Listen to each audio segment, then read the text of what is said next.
প্রিয় লিসেনার্স, আসসালামু আলাইকুম। আশা করি মহান আল্লাহ তাআলার অশেষ রহমতে আপনারা সবাই ভালো আছেন। প্রিয় লিসেনার্স, আপনাদের আরও একবার স্বাগতম জানাচ্ছি আমাদের ভৌতিক অনুভূতি নামক ইউটিউব চ্যানেলের আরও একটি নতুন এপিসোডে। আপনারা শুনছেন ভৌতিক অনুভূতি। কিছু অনুভূতি এমন যেটা আপনাদেরও হতে পারে। আপনাদের সাথে আমি আছি সজল। প্রিয় লিসেনার্স, ছোটবেলায় হেরিকেনের আলোয় বসে মুরব্বীদের কাছ থেকে সত্য ভৌতিক ঘটনা শুনতে ভালোবাসতেন না এমন মানুষ কিন্তু খুঁজে পাওয়া কঠিন।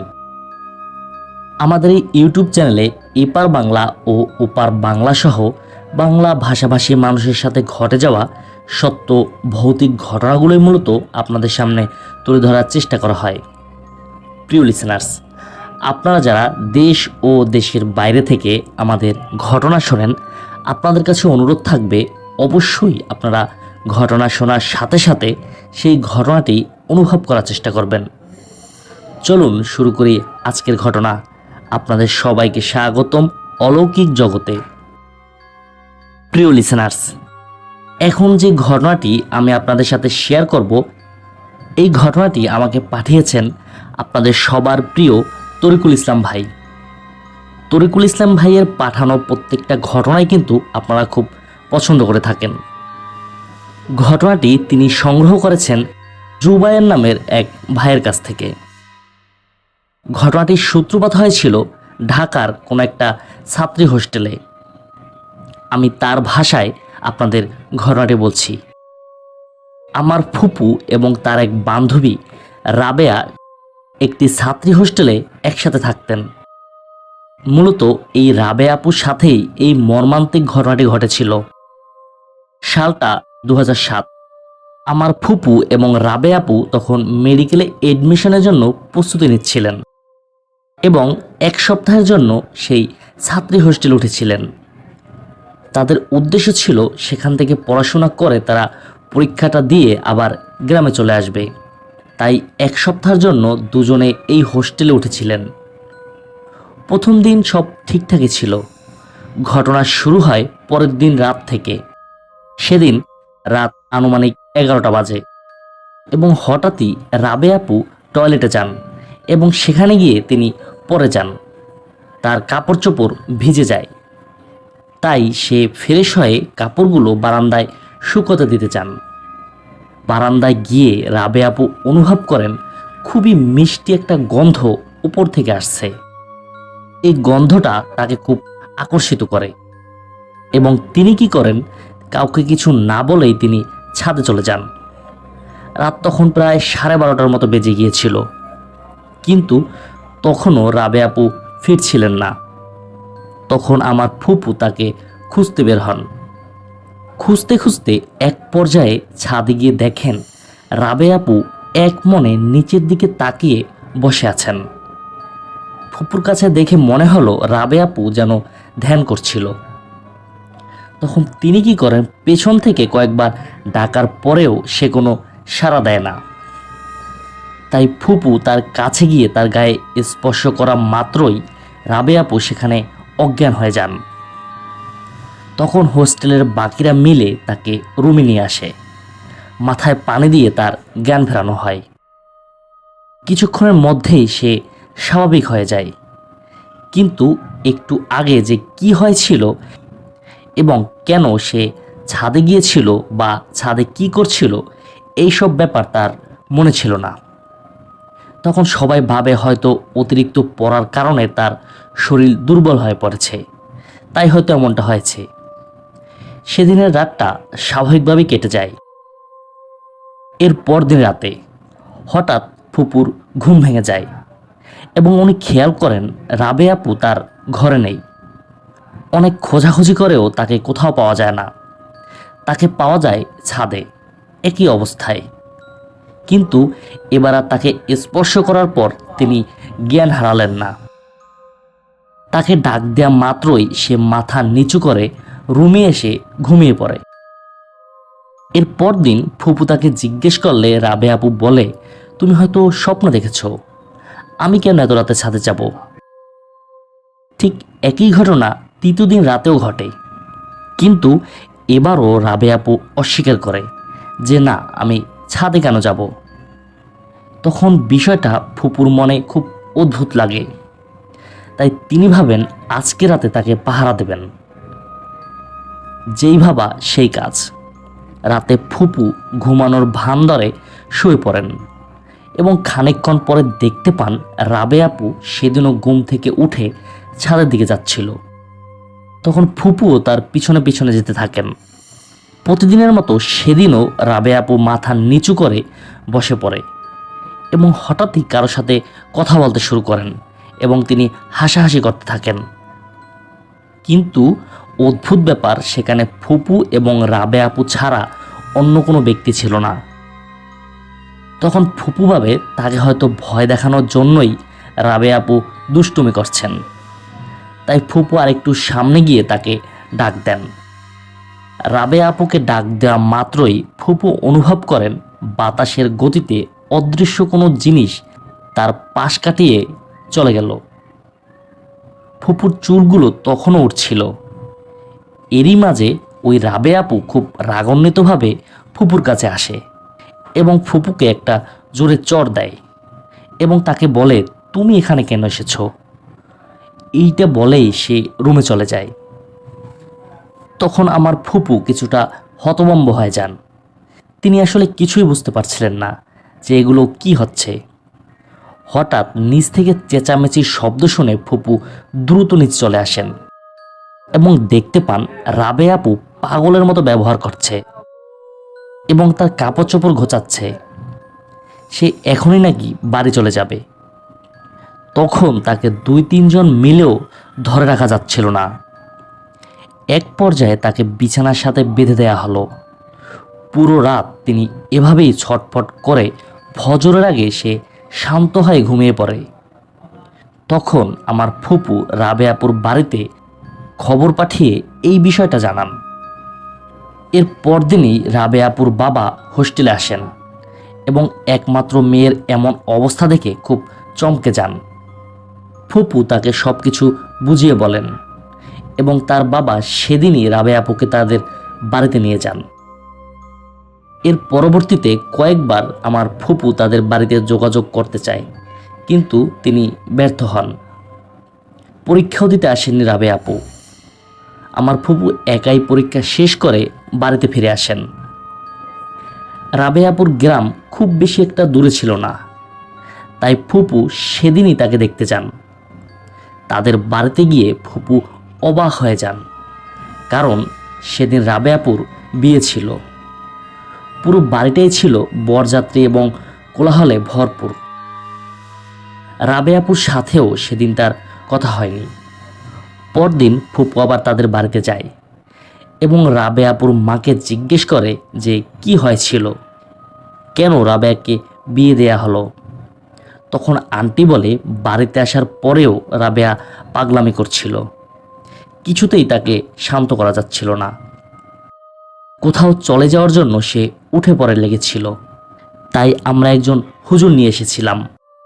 ওই হুজুর 2 দিন চিকিৎসা করার পর রাবেয়া কিছুটা স্বাভাবিক হয়। হুজুর বলেন রাবেয়ার উপর কোনো খারাপ জিনের নাকি নজর পড়েছে এবং যার সাথে রাবেয়া নাকি কয়েকদিন কথাও বলেছিল, সেই জিনটাই মূলত রাবেয়াকে তার সাথে নিয়ে যেতে চেয়েছিল। রাবেয়ার শরীর আমি বন্ধ করে দিয়েছি, কিন্তু জিনটাকে জব্দ করা যায়নি।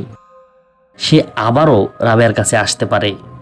তাই যত দ্রুত সম্ভব রাবেয়াকে বিয়ে দিয়ে দিন, তাহলে হয়তো এই সমস্যার সমাধান হয়ে যাবে। এই জন্যই আমরা তাড়াহুড়ো করে রাবেয়ার বিয়েটা দিয়ে ফেলি। এইসব বলেই রাবেয়া আপুর আম্মা কাঁদতে শুরু করেন। আমার ফুপু এইসব ঘটনা শুনে খুব ভেঙে পড়েন। তারও খুব খারাপ লাগে যে মেয়েটা এত দূর এসেও পড়াশোনাটা শেষ করতে পারল না। একটা ঘটনা তার জীবন পাল্টে দিল। তখন আমার ফুপু আর বেশি কথা বাড়ায়নি। ঘটনাটা এখানে শেষ হলেই পারত, তাহলে আর এতগুলো জীবন হয়তো নষ্ট হতো না। কারণ এই বিয়ে করাটাই ছিল রাবেয়া আপুর জীবনে সবচেয়ে বড় অভিশাপ। আমার ফুপু যখন প্রথম বর্ষের পরীক্ষা দিয়ে বাড়িতে আসেন তখন তিনি জানতে পারেন রাবে আপু তার বাবার বাড়িতে বেড়াতে এসেছে এবং তার গতকালকেই একটা ছেলে সন্তানের জন্ম হয়েছে। তখন আমার ফুপু খুবই আনন্দের সাথে তাদের বাড়িতে যায়। অনেক দিন পর তাদের দেখে ফুপু আবেগপ্রবণ হয়ে পড়েন। বাবুটার বয়স ছিল তখন মাত্র 3 দিন, দেখতে একদম মায়ের মতো। নাম রাখা হয়েছিল জুনাইদ। অঘটনটা যখন ঘটে তখন জুনাইদের বয়স 7 দিন। তখন তাকে গোসল করানোর জন্য প্রথমবারের মতো ঘরের বাইরে আনা হয়। জুনাইদের নানি মানে রাবে আপুর আম্মা জুনাইদকে বারান্দায় রেখে রান্নাঘরে যান গরম পানি আনার জন্য।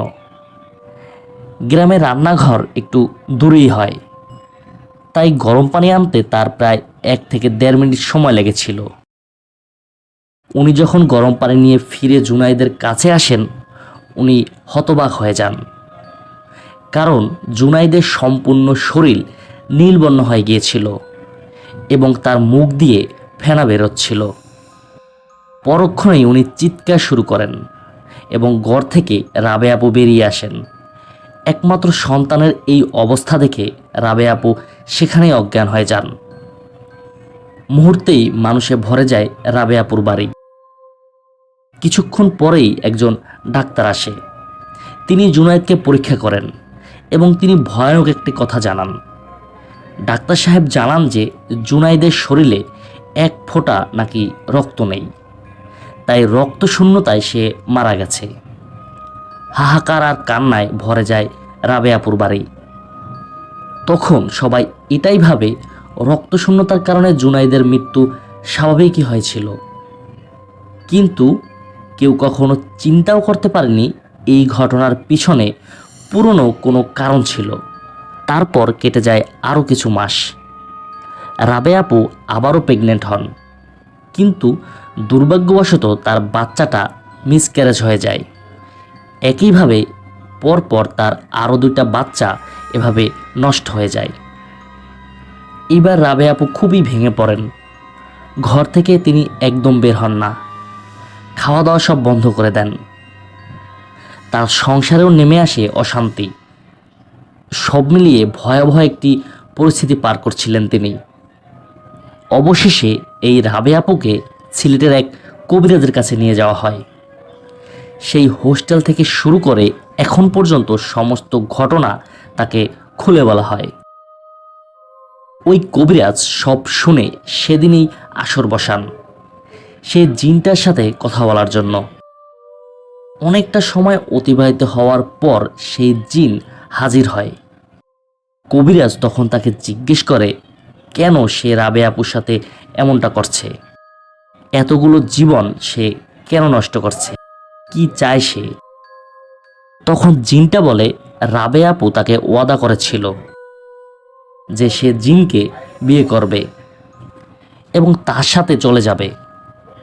আর জিনদের কাছে ওয়াদা জিনিসটা নাকি অনেক গুরুত্বপূর্ণ, তারা কখনোই ওয়াদা ভঙ্গ করেন না।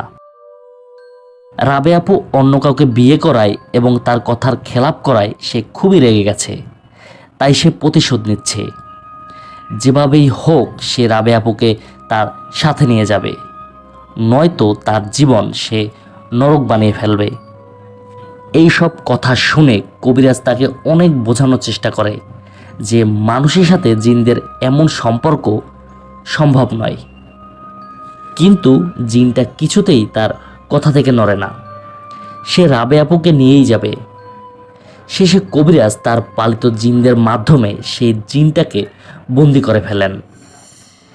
পরবর্তীতে জিনটার সাথে যে কি হয়েছিল সেটা জানা যায়নি, তবে রাবে আপু তারপর থেকে সুস্থ হতে থাকেন। এখন তার 3 বছরের একটি মেয়ে আছে, কিন্তু জুনাইদ এবং বাকি 3টে সন্তান হারানোর কষ্ট তিনি আজও ভোলেননি।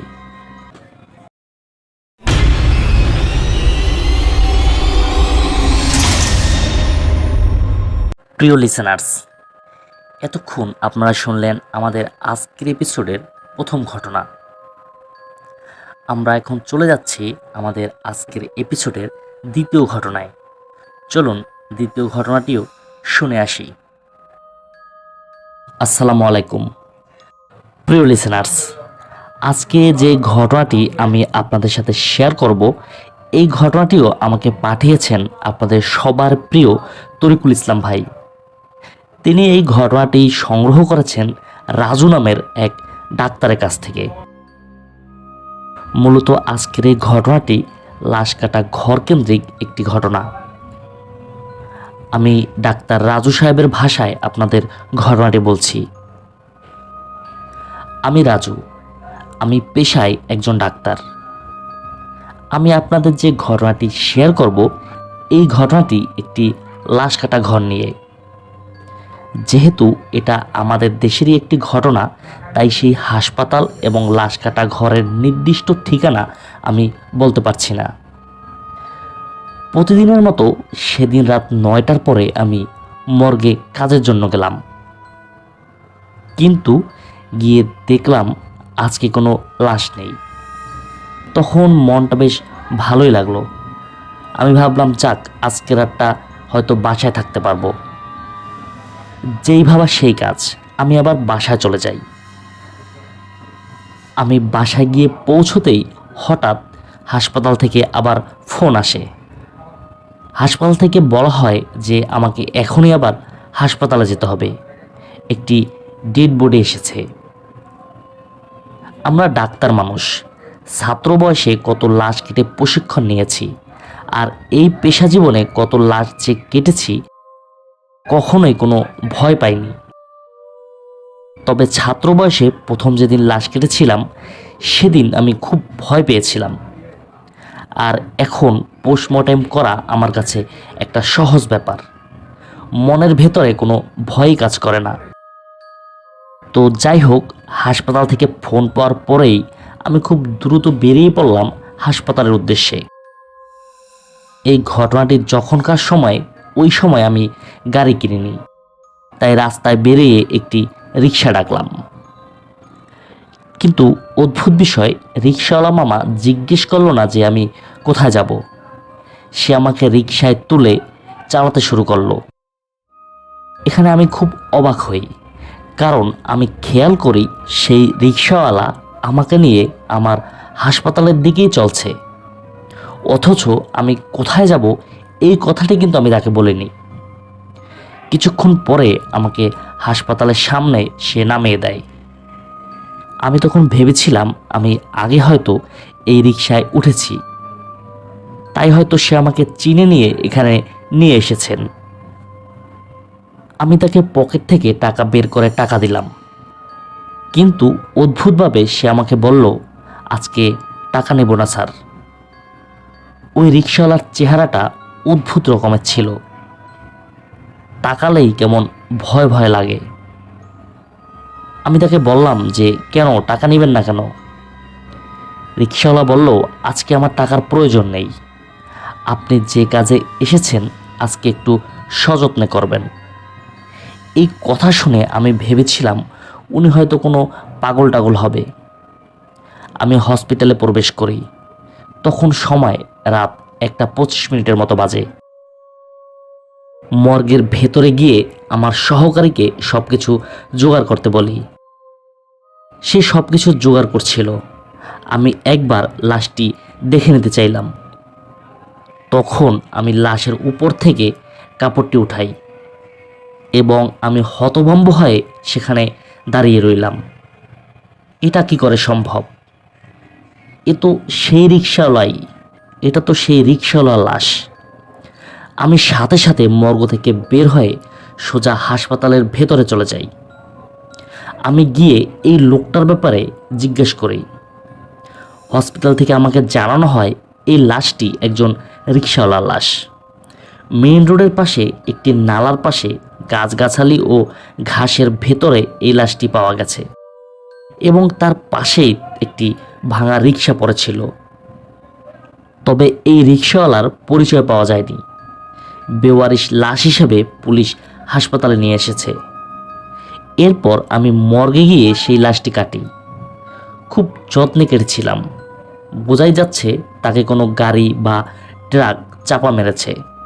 হসপিটালের আরও কয়েকটি ঘটনা আমার কাছে আছে, সময় সুযোগ করে লিখে পাঠাবো। সকলে ভালো থাকুন, স্বাস্থ্যবিধি মেনে চলুন। প্রিয় লিসেনার্স, এই যে অদ্ভুত একটি ঘটনা আপনারা শুনলেন, এরকম অদ্ভুত ঘটনা কিন্তু আমরা এর আগেও শুনেছি। বিষয়টা আসলে অনেকটাই অদ্ভুত ধরনের। আপনি যার রিকশায় চড়ে হসপিটালে গেলেন, আপনি গিয়ে দেখলেন সেই লোকই লাশ হয়ে আপনার সামনে শুয়ে আছে। ব্যাপারটা কতটা ভৌতিক, যার সাথে ঘটে সেই বুঝতে পারে। প্রিয় লিসেনার্স, এই ছিল আমাদের আজকের এপিসোড। মহান আল্লাহ তাআলার এই দুনিয়ায় কত যে রহস্য লুকিয়ে আছে তার ধারণা আমরা করতে পারি না। মহান আল্লাহ তাআলার কাছে ফরিয়াদ থাকবে এই ধরনের সকল সমস্যা থেকে তিনি যেন আমাদের হেফাজত করেন। ঘটনাটি আপনাদের ভালো লাগলে অবশ্যই আমাকে কমেন্ট করে জানাবেন। আর আপনারা যারা আপনাদের জীবনে ঘটে যাওয়া কোনো ঘটনা অথবা আপনার জানা কোনো সত্য ঘটনা আমাদের পাঠাতে চান, তারা ঘটনা লিখে অথবা রেকর্ডিং করে পাঠিয়ে দিন আমাদের হোয়াটসঅ্যাপ নাম্বারে। এই ভিডিওর নিচে ডিসক্রিপশন বক্সে আমাদের হোয়াটসঅ্যাপ নাম্বার দেওয়া আছে। আর আপনাদের সবার কাছে অনুরোধ থাকবে আমাদের এই ছোট্ট চ্যানেলটি সাবস্ক্রাইব করার জন্য। ইনশাল্লাহ পরবর্তী ঘটনা শোনার আমন্ত্রণ জানিয়ে আজকের মতো এখানেই বিদায় নিচ্ছি। আসসালামু আলাইকুম।